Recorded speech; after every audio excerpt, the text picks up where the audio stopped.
dualizmus időszakát a magyar társadalom sajátos átalakulása jellemezte. Az iparosodás okozta gazdasági változások miatt a társadalom hagyományos szerkezete kezdett felbomlani, és a régiek mellett új rétegek jelentek meg. A magyarországi viszonyokra egy torlódó társadalom jellegzetességei vonatkoztak, amiben az új polgári rétegek és az általuk képviselt új értékek mellett tovább élt a több évszázados múltra visszatekintő feudális jellegű társadalom szerkezet számos eleme.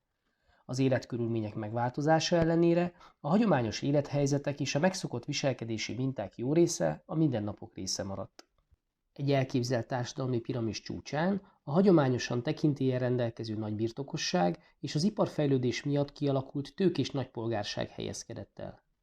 Az 1000 holdnál nagyobb birtokkal rendelkezők már nagybirtokosnak számítottak, de a nagy vagyoni különbségek miatt ennek a csoportnak a felső rétegét csak néhány száz arisztokrata család alkotta, akik az egész magyar társadalom elitjének számítottak.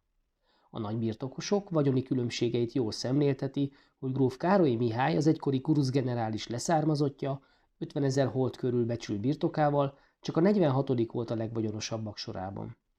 Az arisztokraták vidéki kastélyokban, vagy bécsi, pozsonyi, budapesti palotákban a társadalom többi részétől elkülönülve éltek, többnyire egymás között házasodtak. Ők töltötték be a politikai, a kulturális és részben a gazdasági kulcspozíciókat. A Magyar Országgyűlés felsőházának 4/5, de még a képviselőház tagjainak is több mint 10%-a közülük került ki. A korszak 16 miniszterelnöke közül 10 volt arisztokrata származású, az előkelő családok tagjai jelen voltak a minisztériumokban, a diplomáciában, és a vármegyék főispánjait is közülük választotta ki az uralkodó.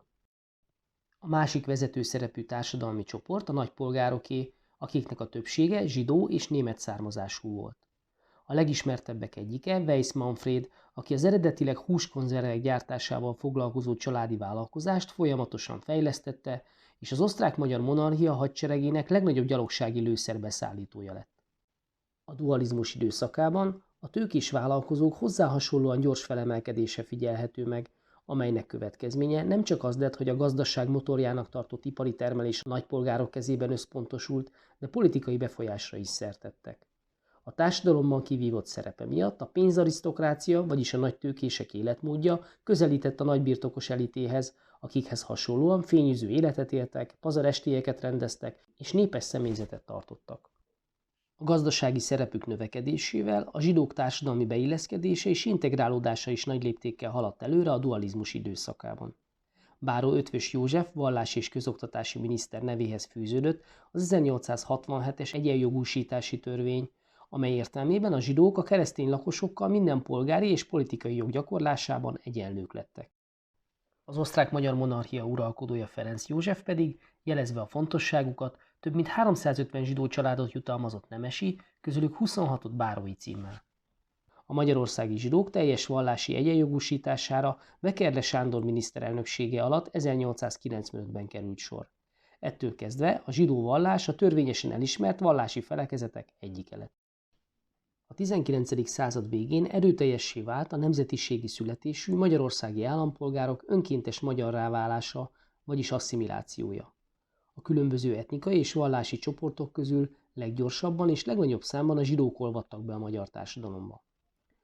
Az 1910-es népszámlálási adatok szerint a Magyarországon élő majdnem 1 millió izraelita vallású lakos több mint 70%-a magyar anyanyelvűnek és magyar érzelműnek vallotta magát.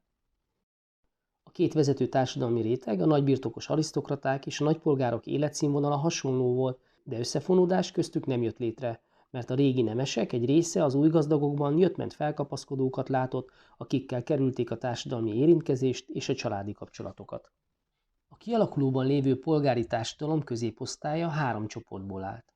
A gentrinek nevezett nemesi középbirtokosokból, a kisüzemi iparral és kereskedelemmel foglalkozó városi polgárságból, valamint a többnyire diplomás szakértelmiségiekből. A két utóbbi csoporton belül ugyancsak magas volt a zsidó vallásúak vagy a zsidó származásúak aránya. A gentrik régi szokásaikkal és hagyományos életfelfogásukkal teljesen új körülmények között találták magukat, de nosztalgikusan ragaszkodtak régi, kiváltságos helyzetükhöz. A birtokaik nagysága nem tette lehetővé számukra a vállalkozói tevékenység folytatását, ezért fokozatosan elszegényedtek. A megélhetési gondjaikra leginkább a katonai, hivatali vagy értelmiségi pályák kínáltak megoldást. Ezért nagy számban helyezkedtek el a minisztériumokban és a vármegyei közigazgatásban. Szűklátókörű, csak az egyéni érdekeket szem előtt tartó, fejlődni nem akaró mentalitásukat és képmutató világukat Móricz Zsigmond több regényében is élesen bírálta. Összetételéből adódóan a szavazati joggal rendelkező középosztály politikai tudata markáns különbségeket mutatott. A polgári réteg a további demokratizálódásra törekedett, az általuk támogatott pártok a választójog kiszélesítését és nagybirtokrendszer felszámolását követelték. A nemesi hátterű középosztály, a szabad elvű párt és a 48-as pártok mögé sorakozott fel, később pedig egyértelműen a konzervatív szemléletű pártok bázisát adta. A kispolgárságot a saját műhelyen rendelkező, legfeljebb egy-két segédet foglalkoztató kisiparosok és kiskereskedők tették ki. A kispolgárság esetében jól megfigyelhető különbségek voltak a városi élethez kapcsolódó, ezért a fejlődés lehetőségét magában rejtő kisvállalkozások és a vidéki élethez, a parasztsághoz kötődő kisvállalkozások között. A faluban tevékenykedő szatolcsok, kézművesek vagy kocsmárosok számára előrelépés nemigen mutatkozott, ezért előszeretettel irányították gyermekeiket értelmiségi és hivatalnoki pályára. Függetlenül attól, hogy városi vagy vidéki környezetben végzett valaki kisiparosi vagy kiskereskedői tevékenységet, a vagyonos polgárság és az úri középosztály felől nézve ők egy alsóbrendűbb réteghez tartoztak. A kispolgárok kisebb arányát az állami hivatalok és a közszolgáltatások alkalmazottai jelentették, akik például rendőrként, csendőrként, vasutasként, postásként vagy házmesterként dolgoztak. Ők jellemzően paraszti származásúak voltak, de már munkaviszonyban bérért dolgoztak, és mindennapos kapcsolatok az úriosztályokkal a kétkezi munkások fölé emelték őket. A képzelt piramis alján található a társadalom szintén hagyományos rétegét alkotó, mezőgazdasági munkákból élő parasztság. Nagyobb részük különböző nagyságú, de saját földbirtokkal rendelkezett. Életszínvonaluk jelentős mértékben függött a földjük nagyságától és minőségétől, a gazdasághoz tartozó állatállománytól és a piacok távolságától. A tehetősebb, de vékony rétegük életmódjában már polgári elemek is megjelentek.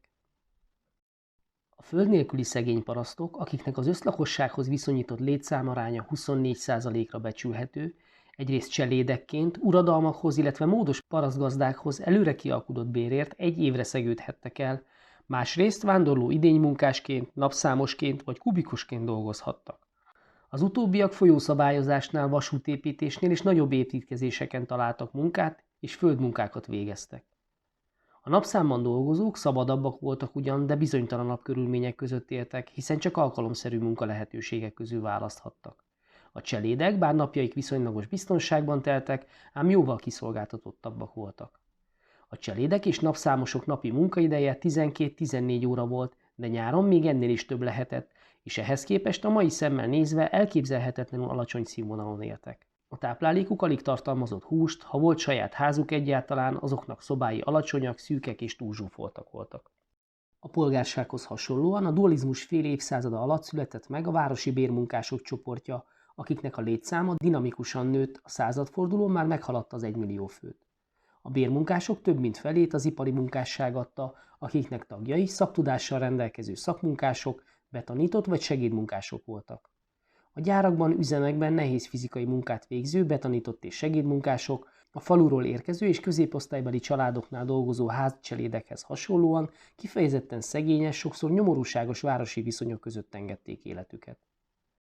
A 19. század második felében a polgárosodó magyar társadalomban egymás mellett élt és erősen hatott egymásra a régi életformákat képviselő feudális világ, az elzárkózó birtokos arisztokráciával, a kis- és középbirtokos nemességgel és a parasztsággal, valamint az új polgári világ a nagytőkésekkel, a polgári középosztály tagjaival és a munkássággal.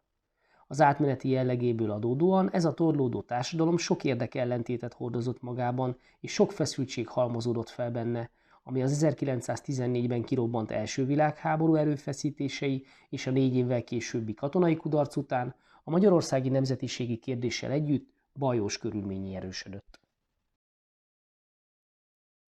Remélem érthető volt és segített ez az összefoglaló. Ne feledd, a podcast leírásában próbára teheted a tudásodat is ezzel a témával kapcsolatban. A linkre kattintva megjelenő űrlapon az összes eddigi, ehhez a témához tartozó, egyszerű választ igénylő érettségi feladatot meg tudod oldani, és a végén a jó megoldásokat is megnézheted. Ha tetszett a podcast, akkor iratkozz fel a csatornára, Ha támogatásoddal segítenéd a munkámat, akkor a leírásban megtalálod hozzá részleteket. Jó munkát, sok sikert!